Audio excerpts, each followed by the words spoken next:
내가 여호와를 항상 송축하며 내 입술로 항상 주를 찬양하리이다.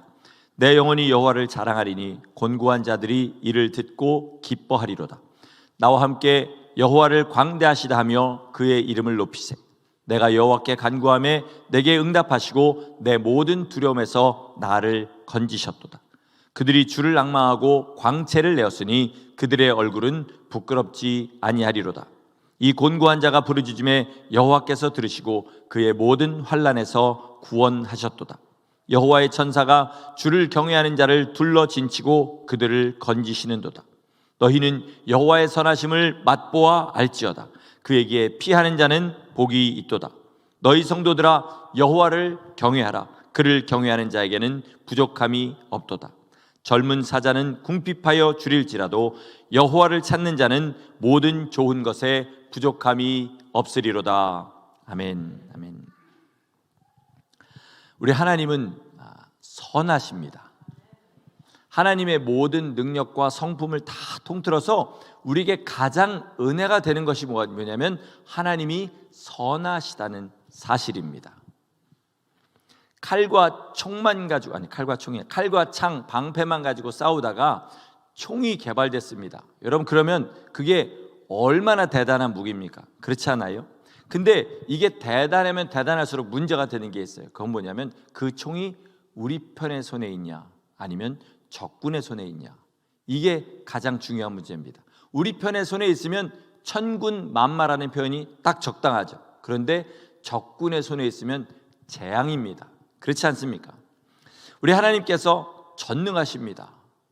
천지만물을 말씀 한마디로 주셨고요, 그리고 전지하십니다. 모든 것을 아셔요. 우리 머리카락 숫자까지 다 세고 계시고요, 그리고 우리 심령의 깊숙한 곳에 우리도 모르는 우리의 마음까지 다 알고 계셔요. 우리는 상상할 수도 없는 능력을 가지신 분입니다. 그런데 이게 우리에게 은혜가 되고 소망이 되는 이유는 뭐예요? 하나님께서 선하시기 때문입니다. 만약에 하나님께서 선하시지 않고 악하시다면, 우리를 재미삼아 지으셨다면, 그러면 이게 우리에게 얼마나 재앙입니까? 마귀가 우리보다 능력이 있습니다. 그러나 하나님에 비하면 조족지혈이라는 말이 무색할 정도로 하나님에 비하면 아무것도 아니죠. 그러나 그 정도 능력을 가지고 우리를 죽이려는 악심으로 가득하고 자지도 먹지도 않고 우리를 넘어뜨리려 간다는 그 사실이 우리에게 얼마나 재앙입니까? 하물며 전지하시고 전능하신 하나님께서 우리를 향하여 악한 생각을 품고 계신다면 우리는 차라리 태어나지 않는 것이 더 좋을 겁니다. 그렇지 않습니까? 우리 토요일 날마다 펠팍에 나가서 전도를 합니다. 처음에는 한두 명이 모여서 하고, 어떤 날은 저 혼자 하는 날도 있었는데, 어저께는 지난주보다 아침에 제가 14명으로 셌는데 다시 세보니까 15분이더라고요. 15분에 아이 둘 해갖고 17명이 펠팍에서 복음을 전했습니다. 길거리에서 이제 막 외치죠. 지난주까지는 저 혼자 외쳤는데 어제는 두 분의 성도님들이 각자 한 번씩 두 번씩 이렇게 해서 복음을 막 길거리에서 외쳤습니다. 그 외치는 내용은 뻔합니다. 뭘까요? 예수 믿으면 천국 가고 믿지 않으면 멸망한다. 그리고 더 적나라하게 지옥 간다. 이렇게 외치는 거죠. 어제도 그렇게 막 외치고 있는데 사람들이 이 말을 들으면 어떻게 생각할까? 불현듯 그 생각이 들었어요. 이 사람들 귀에는 너 예수님 안 믿으면 지옥 가, 하나님이 너희를 그렇게 지옥으로 떨어뜨려 버리려고 두 갈래길을 만들어 놓고 둘 중에 하나를 선택하게 하셨어, 이 말로 들릴 수가 있다는 생각이 갑자기 들었어요. 여러분, 그러나 그렇지 않습니다. 하나님은요, 우리를 지으실 때 다 천국에 들어가기를 간절히 바라는 마음으로 지으셨어요. 한 사람도 멸망하지 않고 다 구원에 이르기를 원하시느니라. 성경은 분명히 그렇게 외치고 있습니다. 그런데 그 하나님의 선하신 뜻을 외면하고 그리고 하나님의 뜻을 등진 사람들은 할 수 없이 자기들이 하나님을 거부했기 때문에 하나님 안 계신 곳에 가게 되는데, 그것이 멸망이고 그것이 지옥인 것입니다. 여러분, 우리 하나님은 온전히 선하십니다. 우리를 향해서 진짜 세상에 어떤 존재도 하나님보다 선하신 뜻을 우리에게 품고 있는 존재는 없다는 사실을 믿으시기 바랍니다. 그러니까 우리 믿는 사람들은요, 이순신 장군 어디 갔냐, 그리고 몇백 년 전에 무인도에 혼자 몇 명 안 사는 곳에 살던 사람들은 지금 어디 갔냐, 이런 질문 하지 마세요. 그건 할 필요 없습니다. 성경에 보면요, 하나님은 공의로우시다. 하나님은 모든 것을 하시고 모든 것에 능하시다. 그리고 선하시다. 이 사실 하나로 하나님께서 그들을 심판하실 때 어떻게 하실지 우리는 모르지만 분명히 공의롭게, 분명히 선하게, 아무도 그 하나님의 선하심과 공의로우심에 토를 닿을 수 없도록 그렇게 심판하실 겁니다. 자, 우리는 성경을 읽었잖아요. 그러니까 거기에 그런 말이 없는 것은, 하나님의 말씀을 접한 너희들은 그런 거 궁금해하지 말고 하나님이 성경에 말씀하신 대로 살기를 힘써라. 그리고 오직 예수님만 바라고 성령님께 순종하며 살아라. 여기에만 집중하면 되는 줄 믿습니다. 아멘. 하나님께서 이렇게 선하시지만, 그러면 목사님은 왜 설교단에서 밤낮 회개하라, 죄에 대해서만 그렇게 설교하고 우리를 부담스럽게 합니까? 이렇게 생각하시는 분이 있을 수도 있어요. 그런 이유가 있습니다. 왜냐하면요, 우리 이방인은요, 하나님께서 주신 최고의 사랑이 우리의 시작이기 때문이에요. 이게 무슨 말인지 한번 잘 들어보세요. 유대인들은 율법으로 하나님을 알았습니다. 율법이 얼마나 두려운 법인지 아시죠? 율법에도 많은 복이 하나님께서 약속하신 게 있어요. 그러나 동시에 율법을 지키지 않았을 때 받을 무서운 저주들도 있습니다. 그리고 자기가 죄를 깨달았을 때 성전에 나가서, 자기가 어디 살든지 간에 성전까지 나가서 거기에서 양을 잡고 소를 잡고 그리고 염소를 잡아서 피를 흘려서 주님 앞에 드려야 그 죄를 해결받는 거예요. 그러니까 유대인들은 항상 뭐예요? 두려움 가운데 살아갑니다. 하나님이 두려운 하나님이에요. 그런데 그들에게 하나님의 아들이 오셔서 자기 피를 흘려주시고 성전에 갈 것 없이 그 피를 힘입고 주님 앞에 나가는 사람은 어떤 죄를 지어도 그 자리에서 주님 앞에 진심으로 회개하고 나가는 사람은 하나님께서 그 죄를 씻어주신다. 여러분, 이 사실이 너무너무 감사하기 때문에 그거를 듣는 순간에, 믿는 순간에 자기의 삶을 주님 앞에 다 던져버립니다. 왜요? 말도 안 되는 은혜를 받았기 때문에. 그런데 우리 이방인은 어떻습니까? 이런 과정 없이, 하나님 두려워하는 것 없이 최고의 사랑, 최고의 은혜부터 받고 시작했어요. 그리고 그게 더더군다나 이제 한번 구원받은 사람은 영원히 구원받는다는 그런 사상이 팽배해 있습니다. 그러다 보니까 뭐예요? 하나님 앞에 당연히 받은 거는 이제 처음에 좀 감사했으면 됐고, 이제부터는 나 원하는 거 해주세요. 부자 만들어주세요. 건강하게 만들어주세요. 사람들과 사이좋게 잘 지내게 만들어주세요. 사람들이 나를 좋아하게 만들어주세요. 이런 기도들을 하게 되는 거죠. 그런데 여러분, 세상에 복 받는 방법은 율법에 다 나와 있습니다. 부자 되고 싶으세요? 물질을 풍성하게, 내가 적어도 필요할 때 없어서 고생하고 싶지 않으세요? 그러면 성경에 그 약속이 분명하게 약속되어 있는 곳이 있습니다. 뭐죠? 11조에 관한 것입니다. 11조. 열의 하나를 내게 바치면 내 창고가 풍성하도록, 부을 것이 없도록 풍성하게 해주겠다. 내 주머니에 구멍이 뚫리지 않도록 해주겠다. 그리고 황충을 금해서 내 창고의 곡식의 양식이 갉아먹지 않도록 그렇게 해주겠다. 이렇게 말씀하셨어요. 그러니까 물질로 고생하고 싶지 않은 분들은 열의 하나를 하나님 앞에 열심히 정확하게 드리면 됩니다. 장수하고 싶으세요? 땅에서 잘 되고 싶으세요? 그것도 약속하신 구절이 있죠. 뭐죠? 내 부모를 공경하라. 이것이 약속 있는 첫 계명이니 내가 땅에서 잘 되고 장수하리라. 아멘이십니까? 근데 이런 말씀들을 분명히 하나님께서 약속해 주셨는데 이것도 싫다는 거예요. 앞에 거 띄고 뒤에 것만 달라는 거예요. 11조 안 해도 그냥 풍성하게 살게 왜 못 해주세요? 전능하신 하나님이. 부모를 공경 안 해도 땅에서 잘 되고 장수하게 해주세요. 나 교회 나오는데 왜 그거 못 해주세요? 이런 마음을 가지게 되는 거죠. 그러니까 물에 빠진 사람 건져줬더니 보따리 내놓으라는 거죠. 이걸 보고 저는 이렇게 표현합니다. 방자한 믿음이다. 하나님 앞에 방자하다, 이렇게 얘기해요. 그래서 우리 이방인은요, 복음 받은 후에 각별히 주의하셔야 돼요. 하나님 앞에 방자해지지 않도록, 버릇없어지지 않도록, 하나님께서 나를 위해서 주신 아들을 내어주신 그 은혜에 온전히 만족하고 그거 하나면 충분합니다. 주님 앞에 고백하며 나갈 수 있도록 뭐 해야 되냐면 날마다 자기의 깊은 곳에 죄를 봐야 됩니다. 말 한마디 해보고요, 여러분 말 한마디 해보고 그 다음에 내가 이 말을 왜 했는지 한번 자기 마음을 잘 들여다보세요. 어떤 행동을 하나 하고요, 내가 이 행동을 왜 하는지 한번 자기 마음을 잘 들여다보세요. 그럼 그 안에 숨겨져 있는 교만을 알게 되고, 탐욕을 알게 되고, 음란을 알게 되고, 그리고 남들보다 높아지려는 그 마음을 알게 될 수밖에 없습니다. 그럴 때 나 같은 죄인 구원하신 주님 앞에 감사하며 나가게 될 줄 믿습니다. 여러분, 이 일을 끊임없이 하셔야 되는 거예요. 그래서 설교단이 회개를 전파하는, 회개를 선포하고 하나님의 그 공의로우심과 두려우심을 또한 선포하는 그 자리가 될 수밖에 없는 거예요, 우리 이방인들에게는. 하지만 혹시라도 너무 회개에 대한 말씀을 하다 보니까 심령에 눌리시는 분들은 이 말씀을 꼭 들으시기 바랍니다. 우리 하나님은 우리를 향해서 온전히 선하신 뜻밖에는 품고 계시지 않습니다. 절대로 우리를 저주하시려고 한다거나 또는 우리를 망하게 하시려는 그런 의도가 조금도 없으세요.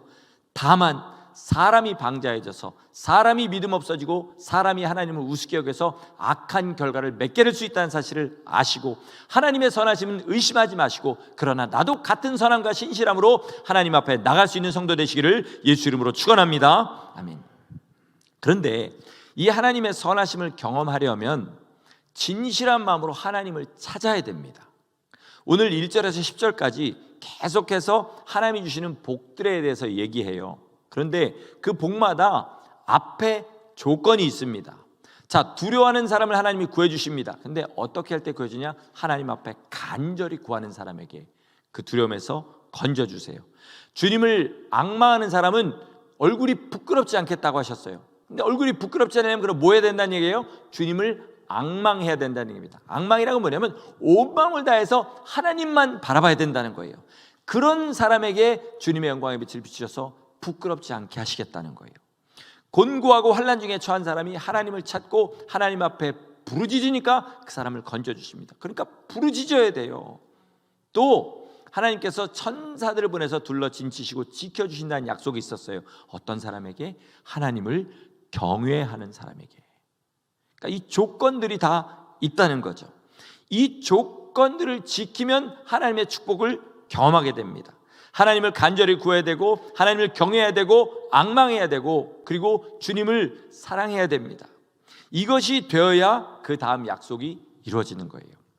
선하신 하나님께서 주시는 모든 축복은, 하나님의 선하심을 정말 내 것으로 만들고 싶으면 하나님께서 하라는 대로 순종하는 삶이 있어야 되는 것입니다. 자, 여지껏 그렇게 하지 못했다 하지라도 실망하지 마시기 바랍니다. 제가 오늘 이 말씀을 전하게 된 거는 지난 월요일 아침에 눈을 딱 떴는데, 이번 주일은 일주일 동안 뭘 묵상하고 말씀을 전해야 될까 그러는 중에 하나님께서 이 말씀을 딱 주셨어요. 근데 놀랍게 LTC에서 합계 금요예배 기도회를 갔는데, 그날 옥스퍼드 의대를 다니는 어떤 아주 귀한 믿음을 가진 자매 하나가 간증을 했어요. 그날 간증의 타이틀이 없는데 간증의 타이틀이 뭐냐, 하나님의 선하심이었어요. 그리고 벤자미노 목사님, 사랑과 진리교회 담임 목사님이 올 초에 교회를 통해 받은 말씀도 똑같이 하나님의 선하심에 관한 거였어요. 그러니까 이게 우연이 아니라는 거죠. 그럼 하나님께서 날마다 회개하라고만 외치는 종에게 하나님의 선하심을 갑자기 선포하게 하신 이유는 뭐예요? 지금부터 하나님의 선하심을 의지하고 순종하며 나와라.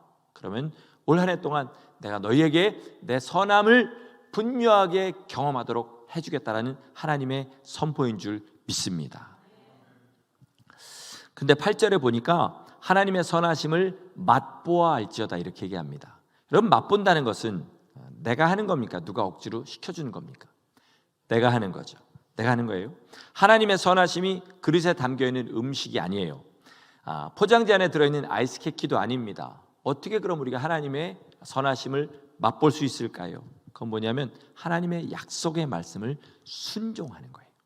순종하면 하나님의 선하심을 맛볼 수 있는 거예요. 그런데 하나님의 말씀이 그렇게 순종하기 쉬운 게 아니에요. 하나님의 말씀에 순종하려면 위기가 있어요. 이 위기라는 것은 사람들에게 당하는 모욕이 될 수도 있고, 재정적인 손해가 될 수도 있고, 몸이 상하는 것이 될 수도 있습니다. 그러나 그것들을 감수하고 하나님의 말씀을 순종하면 어떻게 된다? 하나님의 선하심을 맛보게 된다는 것입니다. 지금 인천 마가야 다락방에 겨울 산상 집회가 열리고 있습니다. 저도 기도도 하고 거기에 참석하려고 가는 것이죠. 지난 목요일 날 박보영 목사님이 말씀을 전하셨는데 제목이 뭐였냐면 고된 인생이 풀리는 길, 이거였습니다. 고된 인생이 풀리는 길. 잘 아시는 대로 박 목사님이 예수님 만나고 13년 동안 죽을 고생을 했는데, 처음에는 주님이 말씀도 들려주고 여러 가지 이적과 은사도 보여주시더니 이 13년 동안은 아무것도 들리지도 보이지도 이적도 없었다고 합니다. 그렇게 죽도록 고생하던 어느 날 하나님께서 아침에 기도하는데 그 귀에 또렷한 음성을 들려주셨다고 그러죠. 뭐라고요? 내 종아, 내가 다 봤다. 그 음성을 들려주셨다고 그래요. 그리고 여지껏은 제가 그걸 들었는데 몰랐는지 모르겠지만 이번에 들으니까 뭐냐면 그 다음에 그동안 하나님께서 보신 것들에 대한 장면을 보여주시더랍니다. 여러분 꼭 지금부터 제가 하는 말을 염두에 두시고 1월 12일 설교 들어보세요. 다 듣기 힘드신 분들은 1시간 13분부터 들어보시면 돼요. 그럼 거기에 이제 그 내용을 쭉 얘기합니다.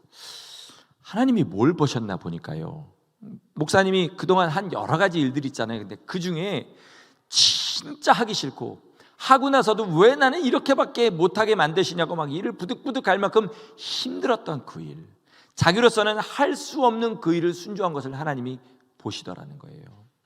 우리는 보통 생각하잖아요. 막 마음에 기쁨이 넘치고 뜨거워가지고 순종하는 거, 그건 여러분 뜨겁고 기쁨은 순종 못할 사람이 아무도 없어요. 근데 하나님이 뭘 보시냐? 내가 할 수 없는 일, 정말로 하기 싫은 일, 머리로는 알지만 몸은 절대로 안 따라가고 마음이 안 따라가는 그 일을 했을 때 하나님께서 보신다는 거예요. 한 가지 예만 알려드리면, 거지처럼 살던 그때에 하나님께서가 아니죠, 동생이 200만 원짜리 모피가 아니라 캐시미어 코트를 목도리하고 같이 사다 줬다고 그럽니다. 저는 뭐 별로 그렇지 않지만 박 목사님이 이렇게 외모가 좋으시잖아요. 오랜만에 캐시미어 코트를 딱 입고 거울 앞에 쓰니까 얼마나 기분이 좋았겠어요. 그래서 집을 나가 전도하러, 이제 이거 입고 전도하러 나가면 좀 때깔이 나니까 더 잘 되겠지, 이런 생각으로 나가는데 보통 때 가던 길 말고 큰 길로 갔다, 그렇게 얘기를 해요. 근데 거지가, 알코올 중독자가 하나 토를 하고 침을 질질 흘리면서 있는데, 마음으로 알잖아요. 보니까 얇은 티셔츠 안에 입고 겨울에 얼어 죽겠더랍니다. 이를 부득부득 깔면서, 아니 저 자식은 왜 하필이면 여기 서 있어가지고, 그리고 코트를 벗어서 정말 이를 부득부득 하면서 입혀주고 목도리를 메고 목을 졸라버렸다 그러죠. 그리고 정말 이를 갈면서 거기를 떠난, 그리고 집에 와서 다시 그 옛날에 냄새난 그 파카 입고 다시 전도하러 나갔던 그걸 하나님이 보여주시라는 거죠. 무슨 이야기입니까? 기뻐서 순종하는 거 말고 진짜 안 되는 상황에서 하나님의 말씀이기 때문에 내 몸과 마음을 갈아붙여 순종하는 거, 이거 주님께서 보신다는 거예요. 아멘이십니까? 말씀에 순종하려면 이런 위기와 손해를 감수해야 됩니다. 저는 16살에 예수님 믿었고요, 25살에 성령님의 뜨거운 불을 경험했습니다. 제 자신을 냉정하게 바라보면 엄청 똑똑하지도 않고요, 특출나게 성실하지도 않습니다. 남들의 어떤 관심을 끌만한 외모를 가진 것도 아니고 인품이 그렇게 뛰어나서 사람들이 고개를 숙여 만드는 그런 것도 없어요. 거기에다가 제 지난 날을 봐도 뭐 그렇게 지혜로운 면도 많이 없습니다. 한술 더 떠서 집이 엄청 가난했어요. 미국에 유학을 오는데 한 푼도 대주실 수 없어가지고 오히려 제가 가진 거를 집안에 드리고 왔습니다. 근데 이제껏 살아오면서 단 한 번도 제가 필요할 때 돈을 꿔본 적이 없다고 말씀드렸죠. 필요할 때 필요한 만큼 필요할 때 주셨어요. 어떻게 그랬냐면, 아까 말씀드린 대로 처음 대학교 들어갔을 때부터 저희 어머니가 너 수입 생기면 무조건 11조 해라, 그래서 5만 원 벌어서 5천 원으로 시작한 11조를 단 한 번도 빼먹지 않고 계속했기 때문이에요. 제가 하나님 앞에 서원하고 10에 2조를 하겠다고 한 적도 있었어요. 근데 그때도 빡빡했지만 서원했기 때문에 그 기간만큼 계속해서 그렇게 했습니다. 그랬더니 정말 필요할 때가 되면 하나님이 약속대로 정확하게 해주셨어요. 단 한 번도 11조 이후로 제가 필요할 때 없어서 고생해 본 적이 없습니다. 필요 없는 거 하려고 돈 꿔본 적은 있어요, 대학교 다닐 때. 그러나 필요할 때 남에게 돈을 꿔서 그 일을 해본 적이 한 번도 없다는 거예요. 또 모든 예배에 빠지지 않기로 작정을 했어요. 죽는 한이 있어도 어떤 어려움이 있어도 난 예배는 나간다. 내가 맡은 직분은 목숨 걸고 순종한다. 그렇게 처음에 배웠기 때문에 온 힘을 다했어요. 온 힘을 다했다는 말은 어떤 것에도 예외를 둔 적이 없다는 거예요. 노래를 공부하러 왔는데 노래를 계속 하려면 교회를 제가 작정한 대로 섬길 길이 없는 거예요. 그래서 노래를 포기했습니다. 제가 줄리아드의 석사 과정을 그렇게 다녔는데 그 다음에 몇 가지 프로그램이 있는데 그 중에서 JOC라는 프로그램이 있습니다. 줄리아드 오페라 센터라는 전액 장학금 주고 생활비까지 주는 그런 프로그램이었어요. 그래서 석사 마치고 그 프로그램에 들어가려고 준비를 하고 있었어요. 그런데 석사 마지막 해에 거기서 오페라를 하는데 오디션을 봐가지고 롤을 하나를 받게 됐어요. 그러니까 그 프로그램의 디렉터, 음악 디렉터하고 또 연출자가 하는 프로그램이니까 저를 잘 봤다는 얘기죠. 그리고 그 다음에 그걸 열심히 잘하면 거기에 들어가게 되는 가능성이 더 높아지는 거예요. 학교의 작은 홀에서 먼저 한번 연주를 하고 그 다음에 한두 달 더 극장에서 리허설 한 다음에 큰 극장에서 하는 그런 오페라였습니다. 학교에서 할 때는 리허설도 평일날이고 연주도 평일날이었어요. 근데 극장으로 옮기게 되면서 리허설 극장에서 하는데 남들이 안 쓰는 시간 써야 되니까 주일날에 하고 연주도 주일날 하는 거예요. 어떻게 했겠습니까? 가서 못한다고 했어요. 사실은 말이 안 되는 겁니다. 이런 오페라나 뭐 연극 같은 거 한 사람이 그렇게 해서는 말이 안 되는 거죠. 그런데 나는 솔직하게 있어요. 난 교회에서 맡은 일이 있어서 나는 오페라보다 교회가 중요하다. 못한다. 그렇게 얘기했고 그 사람들은 자기네 프로그램에서 부랴부랴 한 사람을 구해가지고 제가 하는 역할을 하게 만들었습니다. 당연히 그의 오디션은 봤는데 떨어졌습니다. 뭐 안 그러고 봤으면 붙었다는 이야기가 아니라 하여튼 그렇게 했단 얘기예요. 그렇게 석사를 마친 다음에 제가 원래 하려던 프로그램을 없어지고 나니까 2년간 굉장히 어려운 거예요. 그때는 은혜로 살릴 때라 힘든 줄은 몰랐지만 저희 아내는 3년 동안 저 뒷바라지면서 하던 일을 그만두게 되었고요. 저는 노래로 돈을 벌 수 있는 길이 없어서 오피스 서플라이 딜리버리 한 일을 했습니다. 그 당시 1998년도인데 아마 삼성 빌딩에서 일하신 분이 이 중에 계신 걸로 알아요. 삼성 빌딩에도 제가 페이퍼 타올이 아니라 페이퍼 타올도 있었습니다. 카피 박스, 카피 페이퍼 박스하고 막 이런 거 짊어지고 핸트럭 끌고 이렇게 들락날락 했었던 기억이 있습니다. 그래도 절대로 한번 먹은 마음을 바꾸지 않았어요. 어떤 것에도 양보하지 않고 수요 구역 예배 하나 양보하지 않고 다 나갔습니다. 그리고 이제 진짜로 제가 먹고 살 길은요 하나님 한 분밖에 안 계셨어요. 그래서 더 하나님 앞에 충성하고 물질도 오히려 그전보다 더 주님 앞에 열심히 그렇게 충성했습니다. 그렇게 1년 반쯤 지금 생각하면 참 고생스러운 기간인데 그렇게 지냈더니 하나님께서 말도 안 되는 직업을 제게 주셨어요. 뭐냐면 어디 가서 물건을 떼다가 가게들한테 갖다 주는 거예요. 근데 그 물건을 팔아봐야 얼마 남지 않지만 워낙 단가가 세고 그리고 수요가 많은 물건이라 그거를 갖다가 주고 거기서 많은 돈을 남길 수 있었어요. 사는 데는 넘치도록 그렇게 하나님께서 주셨습니다. 그 일을 한 10년 정도 했거든요. 근데 한 10년 정도 하고 났을 때 어느 날 갑자기 머릿속에 이게 조금 있으면 더 이상 못할 것 같다라는 생각이 불현듯 제 마음에 들었습니다. 그리고 홈스테이를 하면 어떨까? 한국에서 유학 온 애들 집에다 이렇게 하는 거 있잖아요. 그 생각을 하고 생각하자마자 아내랑 상의한 후에 바로 집을 구했어요. 제가 그 당시에 살던 집보다 렌트비가 2배가 넘는 집을 학생 한 명도 안 구해놓고 일단 집부터 구했습니다. 4달 동안 아이가 없는 거예요. 렌트비는 한 달에 200씩 나가는데. 근데 제가 예전에 굉장히 큰 경제적으로 어려운 당한 사람을 제가 막 빚내가면서 이렇게 도와준 사람이 있었거든요. 그 사람이 그 얘기를 듣고 발벗고 저를 도와주는 거예요. 그래서 한국에서 아이를 2를 저한테 보내줬습니다. 그래서 그게 어느 정도 안정되고 나니까 제 마음에 생각든 대로 제가 그동안 10년 동안 했던 비즈니스가 거짓말처럼 딱 스톱이 돼버렸어요. 하루아침에 아예 못하게 돼버린 거예요. 자, 중요한 건 뭐냐면요, 하나님이 물질을 계속 공급해 주신 것도 있지만요, 그 다음에 뭐냐면 이 제가 하던 비즈니스와 그리고 홈스테이 일이 교회를 섬기는 데는 단 한 번 고민할 거리 한번 주지 않는 그런 일이었다는 거예요. 제 마음대로 물건 띄어다가 그냥 갖다 주면 되는 거였고요. 그리고 홈스테이도 아이들 아침에 학교 보내고 그리고 밥만 주고 빨래만 해주고 방 청소만 해주면 되는 그런 일이었던 거예요. 제가 지금 무슨 말 하려고 하는지 아시겠죠, 여러분? 하나님을 섬기는 일에 타협하지 않습니까? 그럼 계속해서 밀고 들어와요. 세상 사람들 그렇잖아요. 악한 사람은 일단 우리 옛날에 탄 얘기처럼 너 떡 하나 주면 안 잡아먹지 이렇게 하고 결국은 떡 10개 다 뺏어먹고, 그리고 그 아줌마도 잡아먹었다는 왜 그 얘기 여러분 아시죠? 사단은 그거보다 더합니다. 뭐든지 하나라도 주님 앞에 양보하기 시작하면 하나하나 야곱야곱 다 뺏어먹습니다. 그렇지 않아요? 여러분, 예배가 그런 거고요, 하나님 섬기는 것이 그런 겁니다.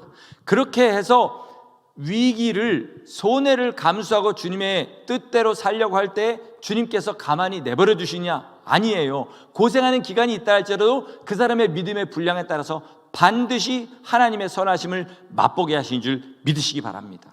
이게 우리의 믿음이에요. 혹시 이게 제 자랑하는 걸로 들으셨으면 잘못 들으신 겁니다. 하나님께서 먼저 약속을 주셨어요. 여러분, 세상에 어떤 법이 열에 하나를 주면 나머지 인생을 책임지는 그런 법이 세상에 어디 있어요? 그런 거 없잖아요. 이 나라에 30% 넘게 세금을 내고도 그냥 이 나라에서 사는데 그냥 문제없는 자격을 주는 거지, 그 이상 뭐 해줍니까? 안 하잖아요. 근데 하나님은 열의 하나를 가지고 네 인생을 책임져 주시겠다는 약속을 주셨어요. 그러면 그 말씀을 믿고 순종한 게 제 공로입니까? 아니면 거기에 역사하시는 하나님의 공로입니까? 그렇죠. 거지에게 밥상을 차려줬는데 이건 내가 숟가락을 떠서 먹은 나의 공로다 이러면 도둑놈이지요. 그렇지 않습니까? 또 누구나 할 수 있는 일을 마치 자기만 특별해서 한 것처럼 이야기하는 것도 사기꾼입니다. 제가 교회 목사다 보니까 11조 하라 헌금하라는 얘기로 들으실 수 있어요. 그렇지 않습니다. 교회 나와서 열심히 봉사하면 하나님 복 주신다 이 얘기하는 게 아니에요. 무슨 얘기냐면 위기를 감수하고 하나님 말씀대로 살면 하나님의 선하심과 신실하심을 반드시 경험하게 된다는 것입니다. 이게 뭐냐면 하나님의 선하심을 맛보아 아는 거예요. 그렇게 해서 하나님의 선하심을 맛보잖아요. 그럼 1절과 2절의 말씀대로 하나님을 찬양하게 되고 하나님을 송축하게 되고 하나님을 자랑하게 됩니다. 이게 전도예요. 어제 전도팀이 부르데브니에서 외치면서 전도했습니다. 삶에서도 여러분 다 전도하신 줄 믿어요. 왜 전도하세요? 왜 전도하십니까? 하나님의 선하심을 맛보고 나니까 전도하지 않고는 가슴이 터질 것 같아서 견딜 수가 없는 거죠. 전도하지 않으면 불안한 거죠. 예수 안 믿는 사람들 가만히 내버려두면 왜 나는 뭐 잘해서 하나님이 나는 구원하시고 저 사람 지옥 가게 두시나, 그렇게 생각하고 전도할 수밖에 없는 것입니다. 어떤 아프리카 선교사님이 열심히 선교해서 많은 영혼들을 주님 앞으로 돌아오게 했어요. 그 중에 특별히 어떤 시즌에는 아이들의 영혼을 하나님 앞에 돌아오게 하시는 그런 일이 있었습니다. 그 아이들을 놓고 전도해라, 우리 예수 믿는 사람이 예수의 증인돼야 된다, 막 설교를 했습니다. 아이들이 아멘 아멘 했는데 끝나고 나더니 어떤 소심한 아이 하나가 와가지고 은혜는 받았지만 선교사님한테 이렇게 얘기하는 거예요. 선교사님, 제가 다른 건 다 하겠는데 전도할 생각하니까 벌써 가슴이 답답하고 벌써 부끄러워져요. 혹시 전도만 안 하고 다르게 하나님을 섬기는 방법이 있을까요? 이렇게 물어봤어요. 선교사님이 지그시우시면서 대답합니다. 그래, 그러면 내가 너를 위해서 특별히 전도하지 않아도 다른 것으로 하나님을 섬길 수 있는 길을 열어달라고 기도해 줄게. 대신 너 나랑 하나만 약속하자. 무슨 일이 있어도 네 친구들한테 예수의 예자도 꺼내지 말고 복음의 복자도 꺼내지 말아라. 이거 하나만 나랑 약속하면 나는 너를 위해서 그렇게 기도해 주겠다. 그러니까 이 아이가 뭐예요? 원래 자기가 요청한 대로 됐으니까 기뻐하며 돌아갔어요. 근데 며칠 후에 선교사님께 찾아옵니다. 그리고 얘기해요. 선교사님, 그 약속 취소할래요. 복음 전하지 않으려고 하니까, 예수님에 대해서 한마디도 안 하려고 그러니까 가슴이 터질 것 같아서 견딜 수가 없어요. 이렇게 얘기했습니다. 예레미야 20장 8절과 9절에 비슷한 이야기가 있습니다. 제가 읽을 테니까 한번 들어보시기 바랍니다. 내가 말할 때마다 외치며 파멸과 멸망을 선포함으로 여호와의 말씀으로 말미암아 내가 종일토록 치욕과 모욕거리가 됨이니이다. 내가 다시는 여호와를 선포하지 아니하며 그의 이름으로 말하지 아니하리라 하면 나의 마음이 불붙는 것 같아서 골수에 사무치니 답답하여 견딜 수 없나이다. 예레미야는 복음을 전한 것도 아니고요, 멸망과 파멸을 선포했습니다. 하나님이 그렇게 하려고 하셨어요. 그러니까 복음을 전해도 비웃는데요, 멸망과 파멸을 선포하는 사람은 얼마나 박해가 심했고 조롱과 멸시가 심했겠습니까? 그걸 당하다 어느 날 마음에 한번 정한 거죠. 나 이제 다시는 이 얘기 안 해 했는데 그 얘기를 안 하려고 하니까 중심에 불이 붙는 것 같고 답답하고 터질 것 같아서 견딜 수가 없는 거죠. 이것이 바로 우리가 복음을 전하는 이유인 것입니다. 여러분, 우리가 왜 주님의 말씀을 전하지 않는 것이 전하는 것보다 더 어려울까요? 선하심을 맛보았기 때문에, 복음의 생명을 맛보았기 때문에, 그래서 그것을 전하지 않고는 견딜 수 없는 마음이 되는 것이죠. 우리가 진짜 하나님의 선하심을 맛보았으면요, 전할 수밖에 없어요. 그걸 선포할 수밖에 없습니다. 안 그러면 중심에 불이 붙고, 그리고 밤에 왜 내가 오늘 그 사람 앞에 마음에 계속 하나님 주신 감동이 있었는데 안전했을까? 잠잘 때도 힘들어져요. 왜 우리 노방전도에 점점 사람이 많아질까요? 우리 다 은혜 받았기 때문에 그렇습니다. 그래서 평소에 전도하기 힘드니까 길거리에 나와서라도 외치고 싶어서 나오는 겁니다. 지난주도 그렇고 어제도 그렇고요. 지난주에는 어떤 분이 신라제과에서 빵을 사가지고, 우리가 신라제과랑 한 팀인 것도 모르고 이거 이 제과점에서 파는 방금 구운 빵인데 드세요 그러고 빵 한 봉지를 왕창 안겨주고 그렇게 가시더라고요. 근데 어제는 어떤 분이 그 안에서 우리 전도하는 걸 보고 김정인 권사님한테 와가지고 돈을 주면서 커피 10잔 값인데 저분들 들어오면 꼭 한 잔씩 주세요 이러고 가더래요. 이분들 왜 이럴까요? 자기들도 복음 전하고 싶은데 막상 하지는 못하고 복음 전하는 사람에게라도 어떻게라도 대접하고 싶어서 그런 거예요. 왜 그럴까요? 자기들도 복음이 뭔지 알기 때문에 그런 줄 믿습니다. 말씀을 마치겠습니다. 다시 한번 선포합니다. 우리 하나님은 온전히 선하십니다. 절대로 이걸 의심하지 마세요. 우리를 향해서 가장 좋은 거 주시라고, 우리가 가장 좋아하는 거 말고 하나님이, 영원하신 하나님이, 지혜로우신 하나님이 아시는 그 가장 좋은 것을 우리에게 주시려고 날마다 자지도 않으시고 쉬지도 않으시고 열심히 우리를 위하여 일하고 계십니다. 지금 이 예배도 하나님께서 우리를 부르시고 내가 너를 향해 이 뜻을 품고 있다, 그렇게 선포하고 계신 줄 믿습니다. 그런데 그 하나님을 경험하려면 말씀에 순종해야 되고요, 말씀에 순종하려면 크던 작던 위기가 있습니다. 똑같은 말씀이라도 그 말씀을 순종하기 위해서 내가 치른 값만큼 주님께서 하나님의 선하심을 경험하게 해줄 줄 믿으시기 바랍니다. 그리고 그 위기를 감수하면 내가 하나님 앞에 위기를 감수한 것과는 비교도 할 수 없는 크나큰 능력, 하늘의 기쁨을 우리 심령 가운데 허락해 주신 줄 믿습니다. 우리 날마다 하나님의 선하심을 맛보고 천성을 향하여 전진하는 우리 모두 되시기를 예수 이름으로 간절히 축원합니다. 아멘.